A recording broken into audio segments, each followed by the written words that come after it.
जवळ धर, माईक जवळ धर. सोलर सिस्टम याविषयी माहिती सांगणार आहे. आता आपण पहिला सौरमंडळ म्हणजे समजून घेऊया. सौरमंडळ म्हणजे सूर्यासोबत फिरणारे ग्रह, त्याचे उपग्रहांच्या काही गोष्टी म्हणजे सोलर सिस्टम ग्रह. ज्याला सूर्याचा प्रकाश असतो तो ग्रह, तारा ज्याला स्वतःचा प्रकाश असतो तो तारा. आता इथे तुम्ही पाहू शकता, इथे सूर्य आहे. सूर्याच्या अत्यंत जवळचा ग्रह म्हटला की बुध ग्रह आठवतो. बुध ग्रह हा पहिल्या क्रमांकावर असलेला ग्रह. हा ग्रह सूर्याच्या भोवती वेगाने सरळ वेगाने फिरत असतो. हा कंदार रंगाचा असतो. दुसऱ्या क्रमांकावर येतो शुक्र ग्रह. शुक्र ग्रह हा असलेला ग्रह हा तेजस्वी ग्रह म्हणून ओळखला जातो. त्याला रुपेरी तारा, तेजस्वी तारा असेही म्हटले जाते.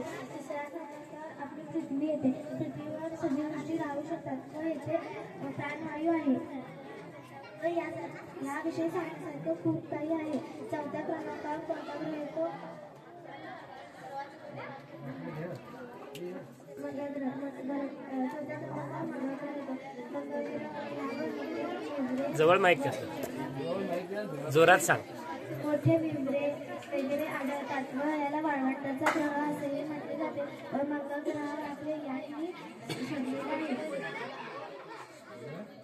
पाचव्या क्रमांकावर येतो शनी ग्रह. शनी ग्रह हा सुंदर व तेजस्वी ग्रह म्हणून ओळखला जातो.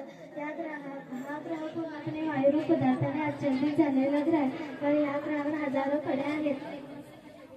सातव्या क्रमांकावर येतो युरेनस. युरेनस हा पूर्णपणे वायुरूप पदार्थाने आच्छादित झालेला ग्रह व याचे ग्रह युरेनसमध्ये जुळत असतात व युरेनस हा पूर्णपणे हिरव्या व निळ्या रंगाने गडद ढगांपासून आच्छादित झालेला आहे.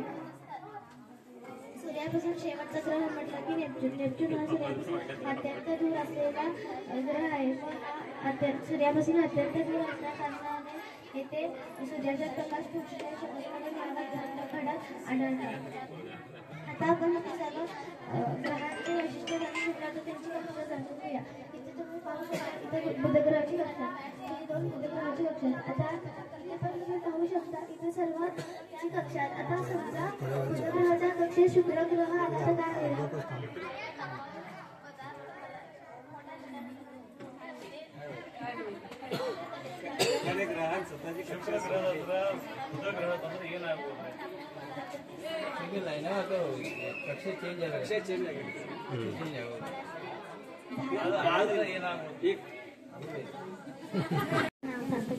इयत्ता चौथीमध्ये शिकत आहे. मी आज तुम्हाला सौर ऊर्जा प्रकल्पाबद्दल माहिती सांगणार आहे. सौर ऊर्जा म्हणजे सूर्यापासून मिळणारी ऊर्जा. हा सूर्य आहे. सूर्याची किरणे सोलर पॅनेलवर पडते. सोलर पॅनेल सूर्याची किरणे शोषून घेऊन कंट्रोल रूममध्ये सोडते.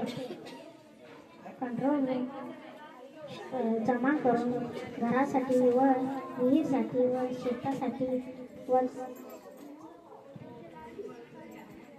चालणारे पद्धती रस्त्यावरील दिवे रस्त्यावरचे दिवेसाठी वापरू शकतो. फायदे: सौर ऊर्जा मोफत आणि कमी खर्चिक आहे. सौर ऊर्जा आणून काय देते? सौर ऊर्जामुळे कार्बन उत्सर्जन कमी होते. सौर ऊर्जा प्रकल्पामुळे शाश्वत शेती पद्धतींना चालना मिळते. पाणी उपयोगासाठी सिंचनासाठी सर्वप्रथम आम्ही 2 मेणबत्त्या घेतलेल्या आहेत आणि एक काचेचा ग्लास घेतलेला आहे. आता दोन्ही मेणबत्त्या पेटवूया.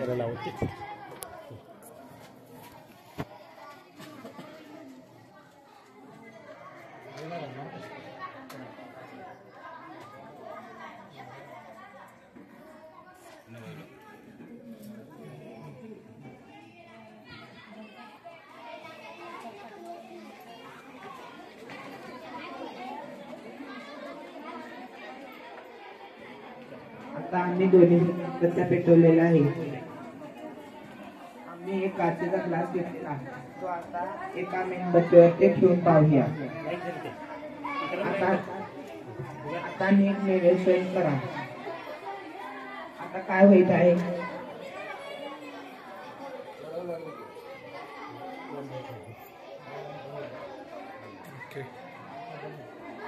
जरा होऊन ती विजली, कारण की तिला पाहिजे तेवढे ऑक्सिजन नव्हते त्यात. आता हाच काचेचा ग्लास दुसऱ्या मेणबत्तीवर टेकून पाहूया.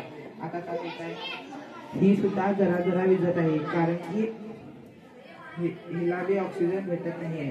आता जरा तिरका करूया. आता पुरी भेटली कारण की हिला ऑक्सिजन येत आहे बाहेरून.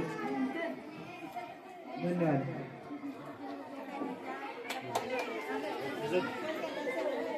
सर्वांना माझा नमस्कार. माझे नाव मी आज तुम्हाला दुसरे मातीच्या क्लासेस घरांमध्ये त्यात बंद करून माहिती आहे.